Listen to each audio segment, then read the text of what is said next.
안녕하세요. 자, 오늘 우리가 함께 파헤쳐볼 이야기는요. 어쩌면 눈에 잘 보이지 않지만 정말 중요한 싸움에 대한 겁니다. 뭐냐면요. 바로 우리 세상을 움직이는 그 수많은 데이터들이잖아요. 그게 과연 진짜 정확한 건지. 그 진실을 찾아 나서는 여정에 대한 이야기입니다. 여러분 한번 생각해 보세요. 우리 일상과 사회의 모든 것을 만들어가는 이 데이터. 과연 우리는 이걸 그대로 믿어도 괜찮을까요? 오늘 이야기는 바로 이 질문에서부터 시작합니다. 이게 바로 핵심이거든요. 자, 그럼 본격적으로 한번 들어가 볼까요? 사실 데이터에는요, 좀 불편한 비밀이 하나 있습니다. 특히 보건의료나 공공정책처럼 정말 중요한 결정을 내릴 때 쓰는 그 방대한 데이터들 말이에요. 그 안에는 아주 작아서 잘 보이지도 않는 오류들이 숨어 있다는 거죠. 이게 바로 그 유명한 쓰레기가 들어가면 쓰레기가 나온다 문제입니다. 들어가는 게 엉망이면 나오는 결과도 엉망일 수밖에 없다는 거죠.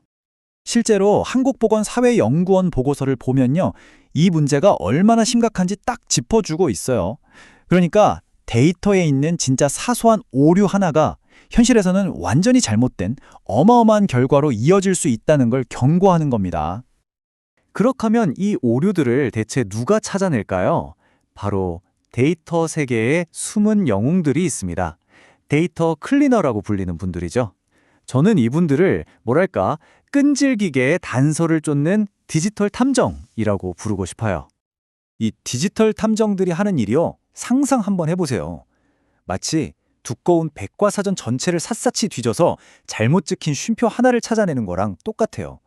근데 이걸 한 번만 하는 게 아니라 몇 번이고 반복해서 해야 합니다. 생각만 해도 지치죠. 정말 끝도 없는 반복 작업이고 사람이 하는 거니까 또 다른 실수가 나올 수도 있는 그런 고된 일입니다. 보시면 아시겠지만 이 수작업 검증 과정이 그냥 훑어보는 수준이 아니에요. 정말 복잡하고 다층적입니다. 예를 들면 이 데이터 값이 정상 범위를 벗어났네? 확인하고 이 변수랑 저 변수가 같이 있는 게 말이 되나? 이런 논리적인 관계도 따져봐야 하고요. 또 과거 데이터랑 비교해서 일관성이 있는지도 봐야 하고 툭 튀는 이상한 값은 없는지 그야말로 하나하나 다 뜯어봐야 하는 겁니다. 자, 이게 얼마나 대단한 작업이냐면요. 한국의료패널이라는 데이터가 있거든요. 이 데이터 단 하나를 제대로 검증하기 위해서 데이터 클리너들이 수동으로 적용해야 하는 규칙이 몇 개나 될 것 같으세요? 무려 63개입니다. 63개의 서로 다른 복잡한 규칙을 일일이 다 적용해서 오류를 찾아내야 하는 거예요. 정말 어마어마하죠. 바로 이런 엄청난 수작업의 현장에 드디어 구원투수가 등장합니다. 바로 인공지능 AI죠. 근데 여기서 중요한 건요. AI가 사람을 대체하는 게 아니라는 거예요. 이 힘든 데이터 품질과의 싸움에서 인간을 돕는 아주 강력하고 혁신적인 파트너로 등장한 겁니다. 이 표를 보시면 그 차이가 확 들어오는데요. 기존의 방식, 즉 사람이 하는 건 속도도 느리고 힘들죠. 그리고 결정적으로 이미 우리가 알고 있는 종류의 오류만 찾아낼 수 있어요. 하지만 AI는 어떻죠? 빠르고 자동화된 건 물론이고 더 대단한 건 우리가 미처 생각지도 못했던 새로운 종류의 오류까지 그 패턴을 스스로 학습해서 발견해낸다는 겁니다. 이게 진짜 게임 체인저인 거죠. 자, 그럼 이론은 이쯤 하고 이게 실제 현장에서는 어떻게 쓰였는지 한번 볼까요? 바로 한국보건사회연구원에서 진행한 아주 흥미로운 테스트 사례입니다. 이게 그냥 한번 해볼까 하는 수준의 테스트가 아니었어요. 실제로 우리나라 국민 수백만 명의 삶에 직접적인 영향을 주는 국가보건 정책의 근간이 되는 데이터, 바로 그 한국의료패널을 가지고 실제로 AI를 투입해본 겁니다. 정말 중요한 테스트였죠. 자, 첫 번째 방법은 AI가 인간 전문가에게 데이터를 보는 초능력을 주는 것과 같아요. 이걸 AI 돋보기라고 한번 불러볼까요?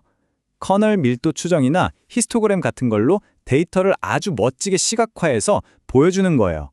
그럼 전문가는 그 그림을 딱 보고 데이터 전체의 모양이나 분포를 한눈에 파악하면서 저기 좀 이상한데? 하고 바로 짚어낼 수 있게 되는 거죠. 두 번째 방법은 한 단계 더 나아갑니다. 이건 마치 냄새로 범인을 쫓는 AI 수사경 같아요. 어떻게 하냐면요. 먼저 AI가 데이터 전체의 구조를 싹 다 읽어요. 그러면서 변수들 사이에 어떤 관계가 정상인지를 스스로 학습하는 거죠. 그러다가 이 학습한 패턴에서 벗어나는 뭔가 논리적으로 말이 안 되는 이상한 조합을 발견하면 바로 여기 이상해요 하고 알려주는 겁니다.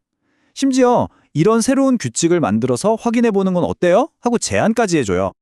자, 그래서 이 똑똑한 AI 탐정, AI 수사견까지 투입한 이 실험, 과연 결과는 어땠을까요? 정말 효과가 있었을까요? 결과가 정말 놀랍습니다. 여기 보세요. AI가 총 10개의 새로운 규칙을 제안했는데요. 그중에서 무려 5개, 그러니까 절반이죠. 이 5개가 기존의 인간 전문가들이 미처 발견하지 못했던 진짜 유효한 규칙인 걸로 밝혀졌습니다. 3개는 그냥 바로 적용하면 됐고 2개는 살짝만 다듬어서 쓸 수 있었던 거죠. 이건 정말 엄청난 발견이에요. 자, 그래서 오늘 이야기의 핵심 결론이 바로 이겁니다. AI는 그냥 일을 좀 더 빨리 하게 해주는 도구가 아니라는 거예요. 이건 진짜 파트너입니다. 어떤 파트너냐? 바로 우리 데이터 속에 숨어있는 우리가 뭐가 문제인지조차 몰랐던 문제들, 그 미지의 문제를 찾아내주는 파트너인 거죠. 사람을 대체하는 게 아니라 사람의 능력을 훨씬 더 강력하게 만들어서 우리가 데이터를 더 깊이 신뢰할 수 있도록 만들어주는 겁니다. 이렇게 AI는 우리가 데이터를 더 믿을 수 있도록 돕기 시작했습니다. 그럼 다음 단계는 뭘까요?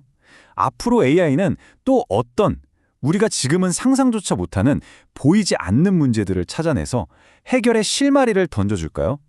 이 질문을 여러분께 남겨드리면서 오늘 이야기는 여기서 마무리하겠습니다.